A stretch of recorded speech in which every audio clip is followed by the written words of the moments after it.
Welcome to జనం మాట. నేను మీ చంద్రబాబు గారు భూ కుంభకోణం గురించి ఇప్పుడు చర్చించుకుంటున్నారు. ఆ భూ కుంభకోణం ఏది అంటే అమరావతి భూ కుంభకోణం అంటే మీరు పప్పులో కాలేసినట్లే. చంద్రబాబు గారు ఇప్పుడే భూ కుంభకోణం చేయలేదు, అంతకుముందే భూ కుంభకోణం చేశారు.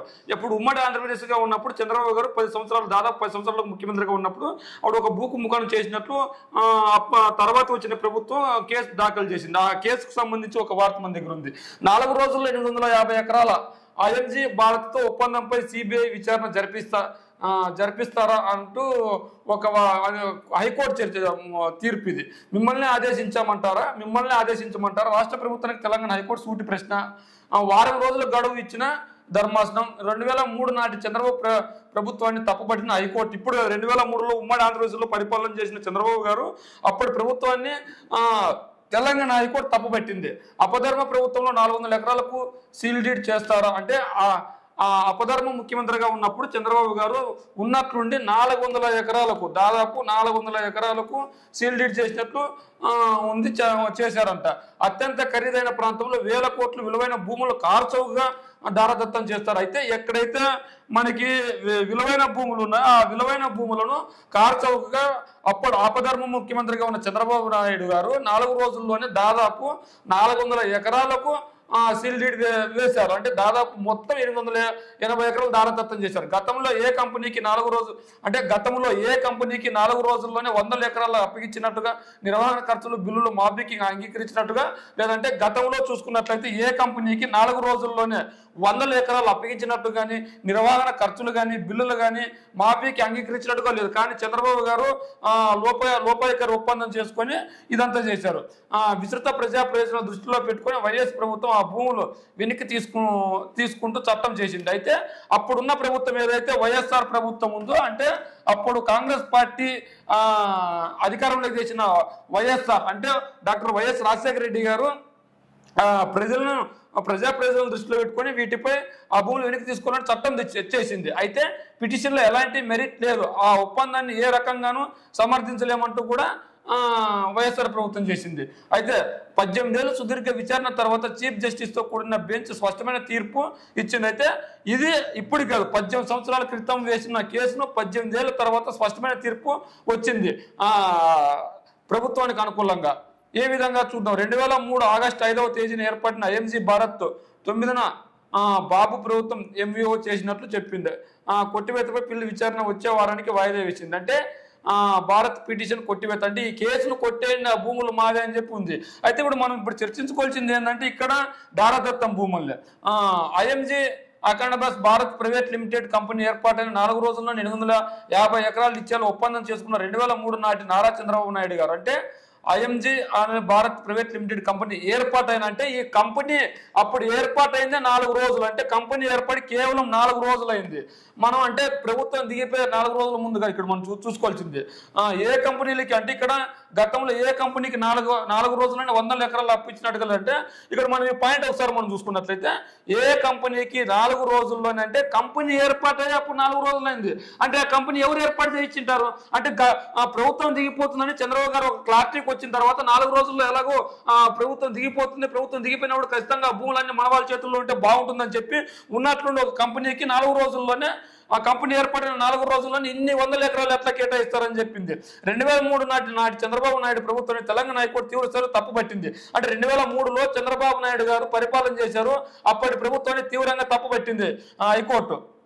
కనీస విచారణ లేకుండా అంతర్జాతీయ కంపెనీతో సంబంధాలు ఉన్నాయో లేదో తెలుసుకోకుండా అత్యంత ఖరీదైన ప్రాంతంలో వేల కోట్ల విలువైన భూములు వారు చౌకగా దారదత్తం చేసేందుకు ఒప్పందం కుదుర్చుకోవడంపై ఆగ్రహం వ్యక్తం చేసింది. స్పోర్ట్స్ అకాడమీ నిర్వహణ కోసం అంటూ ఏటా కోట్లాది రూపాయలు ముట్టజెప్పేందుకు విద్యుత్, నీటి, విశేష డ్రైనేజ్ సౌకర్యాలు 100% ఉచితంగా కల్పించేందుకు అంగీకరించడం గతంలో ఎక్కడ చూడలేదు విస్మయం వ్యక్తం చేసింది. గతంలో ఏ కంపెనీకి అది ఏర్పడిన 4 రోజుల్లోనే 100 ఎకరాలు అప్పగించినట్టుగా నిర్వహణ ఖర్చులు బిల్లులు మాఫీకి అంగీకరించినట్లుగా లేదని అభిప్రాయపడింది. 2007లో వైఎస్ రాజశేఖర రెడ్డి గారి ప్రభుత్వం విస్తృత ప్రజా ప్రయోజనాల దృష్టిలో ఉంచుకొని సదరు భూమిని వెనక్కి తీసుకుంటూ చట్టం చేసిందని స్పష్టం చేసింది. రాజ్యాంగంలో ఉన్న అధికారుల మేరకు ఆంధ్రప్రదేశ్ ప్రభుత్వం ఆస్తి చట్టాన్ని తీసుకొచ్చిందని ఇది ఎంతమాత్రం అపేక్షణీయం కాదని తేల్చి చెప్పింది. ఐఎంజీ భారత్ పేర్కొన్నట్లుగా ఆర్టికల్ 14 ఉల్లంఘన ఎక్కడ జరగలేదని స్పష్టం చేస్తూ పిటిషన్ను కొట్టివేసింది.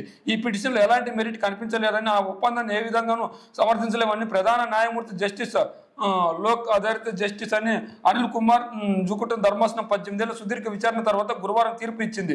దీనిపై మీరు సిబిఐ విచారణ జరిపిస్తారా అంటూ ఒక మాట మాట్లాడింది. లేక మమ్మల్ని ఆదేశించమంటారని కూడా, అంటే మీరు సిబిఐ విచారణ చేపిస్తారా లేదంటే మమ్మల్ని ఆదేశించమంటారని కూడా అంటుంది.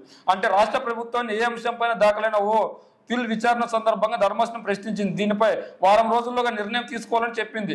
యువతను క్రీడల్లో తీర్చిదిద్దడం కోసంతో పాటు IMG academies Bharat private limited 2003 August 5న ఏర్పాటైంది. కంపెనీ ఏర్పడిన 4 రోజుల్లో అంటే ఆగస్టు 3న 9న చంద్రబాబు నేతృత్వంలో నాటి ఆంధ్రప్రదేశ్ ప్రభుత్వం, అంటే ఇప్పుడు మనం ఇక్కడ మొత్తం చూసుకున్నట్లయితే 2003లో చంద్రబాబు గారు అధికారంలో ఉన్నాడు, ఆపద్ధర్మ ముఖ్యమంత్రిగా ఉంటూ ఖచ్చితంగా ప్రభుత్వం నుంచి దిగిపోతామని చెప్పేసి ఒక స్పష్టానికి వచ్చినాడు అనమాట. ఒక స్పష్టానికి వచ్చిన తర్వాత ఖచ్చితంగా భూములను ఎలాగైనా వాళ్ళకి సంబంధించిన వాళ్ళకి కేటాయించాలనే ఉద్దేశం ఉందో, లేకుంటే ఆ భూ కుంభకోణం ఎంత లబ్ధి చేకూరింది చంద్రబాబు గారికి. ఇప్పుడు మన రాష్ట్రం విడిపోయిన తర్వాత ఆంధ్రప్రదేశ్ లో అమరావతి భూ కుంభకోణం పేరుతో కొన్ని వేల ఎకరాలు భూ కుంభకోణం జరిగిందని చెప్పి వార్తలు వస్తున్నాయి. మరి ఇదంతా చూస్తుంటే నిజం అనిపిస్తుంది. ఆనాడే ప్రభుత్వాన్ని అడ్డు పెట్టుకొని దాదాపు 850 ఎకరాలు భూములు కాజేయడానికి ప్రయత్నించారు. అంటే ఆ కంపెనీ ఏర్పాటైన 4 రోజుల కంటే ఇప్పుడు ఒక బడా వ్యక్తి వాళ్ళ దగ్గర డబ్బులు ఉన్నాయి కాబట్టి ఉన్నట్లు ఒక కంపెనీ పేరు రిజిస్ట్రేషన్ చేసి ఆ కంపెనీకి నిధులు కేటాయించమని అడిగితే అట్లా, భూమి కేటాయించమని అట్లా అడిగితే అట్లా, కేటాయించమన్నా 5 ఎకరాల్లో 10 ఎకరాల్లో కేటాయించమన్నారు. ఏకంగా 850 ఎకరాలకు ఒక కంపెనీ ఏర్పాటైన 4 రోజుల్లోనే కేటాయించండి అంటే ఎలా కేటాయిస్తారు మరి? అంటే ఖచ్చితంగా దీంట్లో భూ కుంభకోణం జరిగిందని మనకు తేటతెల్లమవుతుంది.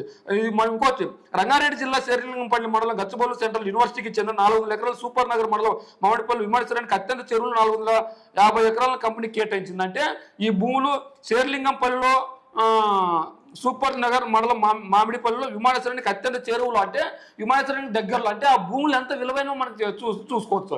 అంటే ఆ భూములు కనీసం కొన్ని వేల కోట్లైనా విలువ చేస్తాయి. ఆ వేల కోట్ల విలువ చేసే భూములను కేవలం ఎకరా 50,000 చొప్పున కేటాయించారు అప్పుడు చంద్రబాబు నాయుడు గారి ప్రభుత్వం. ఉమ్మడి రాష్ట్రంలో టీడీపీ ప్రభుత్వం కూలిపోయి 2004 వైఎస్ఆర్ అధికారంలోకి రాగానే ఐఎంజీ కేటాయించిన భూమిని తిరిగి స్వాధీనం చేసుకుంది.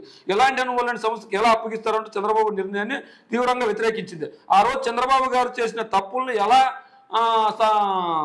సమర్థిస్తారు మీరు ఎలా ఇప్పుడు కొత్తగా ఏర్పడిన కంపెనీకి ఇన్ని వందల ఎకరాలు ఎలా కేటాయిస్తారు? దాదాపు 850 ఎకరాలు ఇన్ని వేల కోట్ల విలువ చేసే భూములు ఎటువంటి అనుభవం లేని కంపెనీకి ఎలా కేటాయిస్తారని తీవ్రంగా తప్పుపట్టింది ఆనాటి వైఎస్ఆర్ ప్రభుత్వం. అంటే వైఎస్ఆర్ కావచ్చు, జగనన్న కావచ్చు, ప్రజాపాలన సంక్షేమ పాలన చేస్తారు అనడానికి ఇది నిదర్శనం. అంటే చంద్రబాబు గారు ఎలాంటి అక్రమాలు దౌర్జన్యాలు చేశారో మనకు తేటతెల్లమవుతుంది.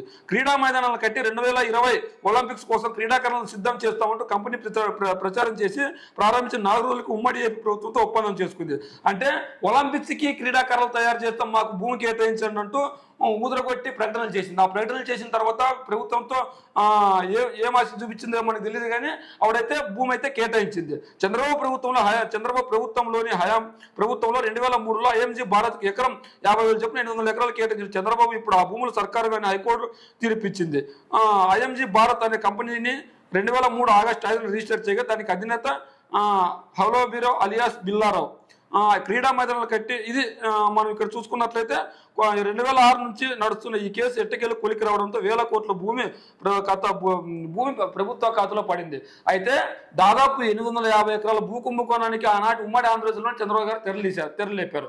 ఏ విధంగా అంటే ఖచ్చితంగా ఆ భూమిని కంపెనీ ఏర్పడిన 4 రోజుల్లో ఆ కంపెనీ పూర్వపురాలు తెలుసుకోకుండా, కంపెనీ భవిష్యత్తు ఏంటి, ఆ కంపెనీ తీసుకున్న తర్వాత ఏం చేస్తుంది, ఏం చేద్దాం అవన్నీ ఏం చూడకుండా ఖచ్చితంగా భూమిని దారదత్తం చేయడానికి ప్రయత్నించారు.